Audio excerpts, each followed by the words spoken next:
Hello dear friends, this is Dr. Diptesh Patel and I'm teaching you Advanced Internal Combustion Engine. In this video session we are going to continue the chapter called Ideal Models of Engine Cycles. Particular for this video session we are going to see dual cycle and different types of the actual cycles.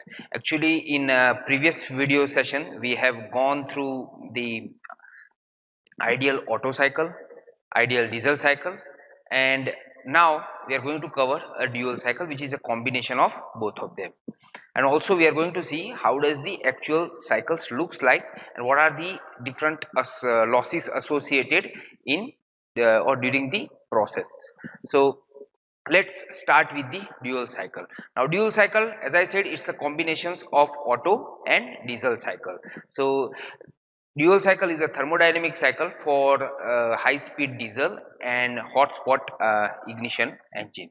So it's a the combustions would take place at both constant pressure and constant volume. It also consists of the reversible adiabatic compression process and reversible adiabatic expansion process, which are known as the isentropic compressions and isentropic expansion. Also, it has a constant pressure and constant volume heat addition process and the constant volume heat rejection process. So it has a total 5 different processes: constant volume heat addition, constant pressure heat addition, constant volume heat rejection, isentropic compression and isentropic expansion. Now as you can see in the screen, the PV and TS diagram of the dual cycle.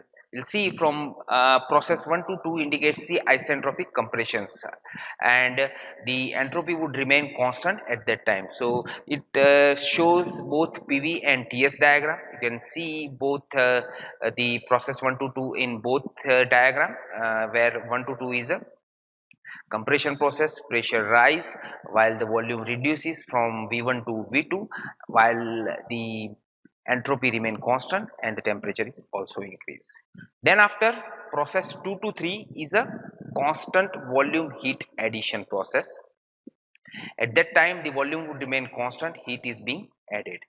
Similarly, constant 3 to 4 pressure process 3 to 4 is a constant pressure heat addition process. Here heat is being added at constant pressure. Point 4 is the peak temperature of the cycle. Then we have the 4 to 5, which is a which is the isentropic expansion process. At that time the volume increase from V4 to V5, pressure reduce rapidly while the entropy remain constant and temperature is also reduces. 4 to and the last process, which is the process 5 to 1, which is the constant volume heat rejection process. During that time the heat is being rejected into the atmosphere. So this is PV and TS diagram of the dual cycle. Now let's go through the analysis of the dual cycle. So as I said, the heat is being added and two different processes: constant volume, constant pressure. So total heat is supplied in two different processes in between 3 to 2 and 4 to 3. So I would say Q1 is equal to CV T3 minus T2 plus CP T4 minus T3. Heat is being rejected at constant volume in between 5 to 1. So heat rejection is equal to CV T5 minus T1. The compression ratio, which is the rise of volume during the compression process, RK, that is V1 to V2, V1 divided by V2. Cutoff ratio, as I said, it's a constant pressure heat addition process. So the cutoff ratio is V4 to V3 and the pressure ratio is V3 to V2. Now if I have to calculate the thermal efficiency, I would say input divided by output. So here we have the input in two different forms: heat supplied minus heat rejections. So Q1 minus Q2 divided by heat Q1 we divide by heat supplied. So I'd say CV T3 minus T2 plus CV T4 minus T3 minus CV T5 minus T1 divided by CV T3 minus T2 plus CV T4 minus T3, and that can also be written as 1 minus T5 minus TV T1 divided by T3 minus T2 plus gamma T4 minus T3. So that is the thermal efficiency of dual cycle. We are going to do a little bit more analysis to find the thermal efficiency. So for that we are going to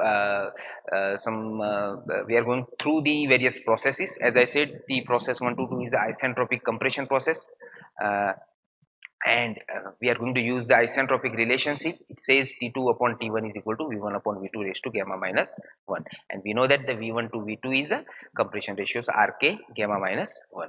In constant volume combustion process, that is takes place in between 2 to 3, where heat is being added. So here I'm going to write down P3 divided by P2, which is equal to T3 divided by T2, and that is the Rp, and therefore T2 is equal to T3 divided by Rp. Similarly, in constant pressure combustion process 3 to 4, V3 divided by V4 is equal to T3 divided by T4, and that is equal to T4 is equal to T3 into Rc. That is a cutoff ratio. Then after we have the isentropic expansion process in between 4 to 5, and here we are going to use again the isentropic relationship.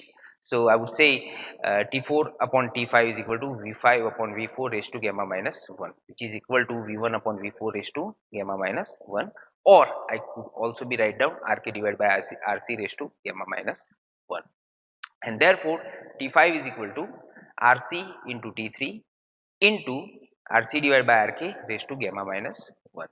Now I'm going to use these all terms for the different temperatures and put those in the formula of thermal efficiency. So as I said, thermal efficiency is equal to 1 minus T5 minus T1 divided by T3 minus T2 plus gamma T4 minus T3, and therefore if I'm going to put this value of T5 and T4 in this equation, I would say 1 minus 1 upon Rk raised to gamma minus 1 inside the bracket Rp into Rc raised to gamma minus 1 divided by Rp minus 1 plus gamma Rp Rc minus 1.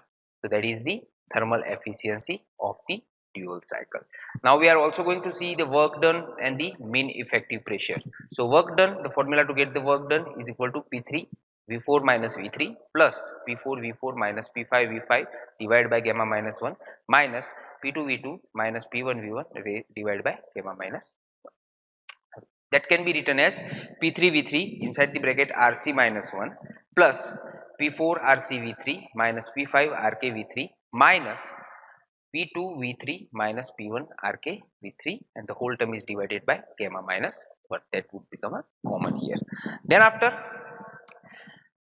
W is equal to P1 V1 into Rk raised to gamma minus 1 inside the bracket gamma Rp Rc minus 1 plus Rp minus 1 minus Rk raised to gamma minus 1 into Rp Rc raised to gamma minus 1, and the whole term is again divided by gamma minus 1. So that is the work done for the dual cycle. Furthermore, let's go through the mean effective pressure as well. To get the mean effective pressure, we are going to use the formula called P1 V1 into Rk raised to gamma minus 1, because we know that mean effective pressure is equal to work done divided by swept volume. So we are going to put the values of the work done straight away in this equation.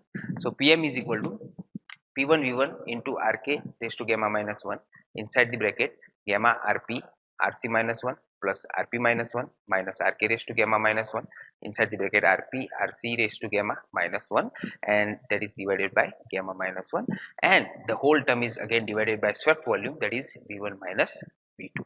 So now these equations can be rewrite as mean effective pressure Pm is equal to P1 Rk raised to gamma Rp Rc minus 1 plus Rp minus 1 minus Rk raised to 1 minus gamma into Rp Rc raised to gamma minus 1 divided by gamma minus 1 into Rk minus 1. So that is the mean effective pressure of dual cycle. Now if I have to compare the efficiency of the various cycles with the different parameters, I would say if we have the same compression ratio and the same heat input, then the efficiency of Otto cycle is always greater than both efficiency of dual cycle and the diesel cycle. Then if I have to put them in a term, I would say thermal efficiency of Otto cycle is greater than thermal efficiency of dual cycle, and that is also greater than thermal efficiency of diesel cycle. But if we keep the maximum pressure, then in that case the efficiency of diesel cycle is always highest than the others. So the second comparison is based on for constant maximum pressure and same heat input. If we have the maximum pressure, because we know that the Otto cycle has a certain limitations, we cannot increase the pressure of the Otto cycle because of the issues of detonation and knocking, and therefore in this category the efficiency of diesel cycle is always greater than the efficiency of dual cycle, and that is also greater than the efficiency of Otto cycle. For the third case, for same maximum pressure and temperature, in that case the efficiency of thermal cycle is again higher than the efficiency of dual cycle, that is also higher than the efficiency of Otto cycle. In the last case, for same maximum pressure and output, in that case the efficiency of diesel cycle is higher than the efficiency of Otto cycle.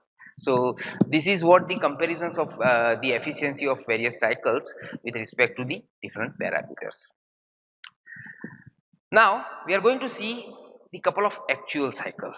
As I said, actual cycles looks little bit different than the ideal one because of the certain losses. We are going to see these losses as well. You won't see any sharp edges here. You'll see these edges are replaced by the curves because of the certain losses. So this is the actual Otto cycle, in which you'll see 1 to 2 is a adiabatic compression process. 2 to 3 is a heat addition process at constant volume, then 3 to 4 is a adiabatic expansion process, and 4 to 1 is the heat rejection process. So the actual cycle is looks like something like that because of the losses, and the actual diesel cycle is looks like that. See the PV diagram of the diesel cycle, where 1 to 2 is a adiabatic compression process, 2 to 3 is the constant pressure heat addition process, then 3 to 4 is the adiabatic expansion process, and 4 to 1 is a constant volume heat rejection process. So again you will see the curves here instead of the sharp edges due to the certain edge losses, and these are the losses which are associated with the processes, in which the first loss is losses due to dissociation. Now dissociation is a exactly reverse process of the combustion, in which the heat is being absorbed because of the formations of the CO2 into CO and O2, and also there is a little dissociation of the H2O as well. So it's basically absorb the heat into the engine, into the cylinder. Second one is a time loss. Time loss occurs during the initiation of the combustions, and that is also considered as the greater extent of the losses. Then third one is a incomplete combustion loss. We know that there is no possibility that we can achieve the 100% complete combustions. There is always a certain amount of the fluid or the portions of the fluid which would remain unburned. So that is also considered as a loss. While we consider these all, we assume these all, we do not consider these losses in ideal process. Then fourth one is a direct heat loss. Heat is being lost in through the various mediums, through the heat transfer, through the exhaust gases. So this is also a big loss. Then fifth one is a exhaust blowdown loss, where the amount of heat that is being lost during the exhaust processes. While sixth one is a pumping losses, we require the certain amount of the power to suck the fresh air and fuel mixture into the cylinder, and also required to push these gases out of the cylinder. So certain amount of the losses is associated with that as well. And the last one is a friction loss, in which the frictions occurs in between the relevant motions of the different components of engines, and that is also consumes certain amount of the power. So these are the losses associated with the processes, and because of that the actual processes looks similar, not similar to the ideal one, and you won't see the sharp edges, and there is always the losses of the or during the actual process as compared to the ideal one. So yeah, this is all in this video session. If you have any doubt, you can write down in the comment box. Thank you very much.